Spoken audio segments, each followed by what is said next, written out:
உத்திர நட்சத்திரத்திற்காக ஒரு அருமையான கோவில் சொல்லியிருக்காங்க. திருச்சி மாவட்டத்தில் இடையாற்று மங்கலம் அப்படிங்கிற இடத்துல இருக்கக்கூடிய மாங்கல்யேஸ்வரர். இந்த ஆலயத்துல உத்திர நட்சத்திரக்காரர்கள் மட்டுமல்ல, எல்லாருமே போகலாம். அதுவும் முக்கியமா இன்றைய காலகட்டத்தில் எல்லாருமே போய் பார்க்க வேண்டிய ஒரு அற்புதமான கோவில். ஒரு 1000 வருஷம் பழமை வாய்ந்தது. இங்க ஸ்தல விருட்சம் பாத்தீங்கன்னா, பவழமல்லி தான் இங்க ஸ்தல விருட்சம்.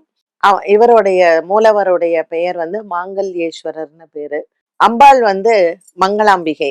இங்க உற்சவருக்கு சோமஸ்கந்தர் அப்படிங்கிற பெயர்.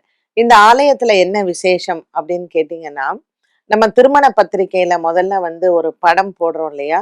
ஒரு மணப்பெண்ணும் ஒரு மணமகனும், இத சிவனாகவும் பார்வதியாகவும் இல்ல பெருமாள் தாயாராக நம்ம படம் போடுறோம். இந்த படம் போடக்கூடிய வழக்கமும் ஒவ்வொரு பத்திரிகை அடிக்கும் பொழுதும் இந்த ஆலயத்தில் இருக்கக்கூடிய மாங்கல்ய மகரிஷியை நம்ம வணங்க வேண்டும் அப்படிங்கிறது இந்த கோவிலினுடைய ஒரு அற்புதமான விஷயம். ஸோ நம்ம நம்ம கல்யாணங்கள்ல எல்லாம் கையில அட்சதை கொடுத்து ஆசீர்வாதம் பண்றோம் இல்லையா? அப்படி ஒவ்வொருத்தரும் கையில அட்சதை எடுத்து அந்த கோவில்ல நம்ம கல்யாணங்கள்ல ஆசீர்வாதம் பண்ணும் பொழுது மனதளவுல இந்த மாங்கல்ய மகரிஷியை வணங்க வேண்டுமாம். இது முறையாம். இது யாருக்கெல்லாம் தெரியலையோ இன்னைக்கு தெரிஞ்சுக்கோங்க. ஏன்னா கல்யாணம் நடக்குது, அது சுமூகமாக நடக்கணும், சண்டை இல்லாம இருக்கணும்.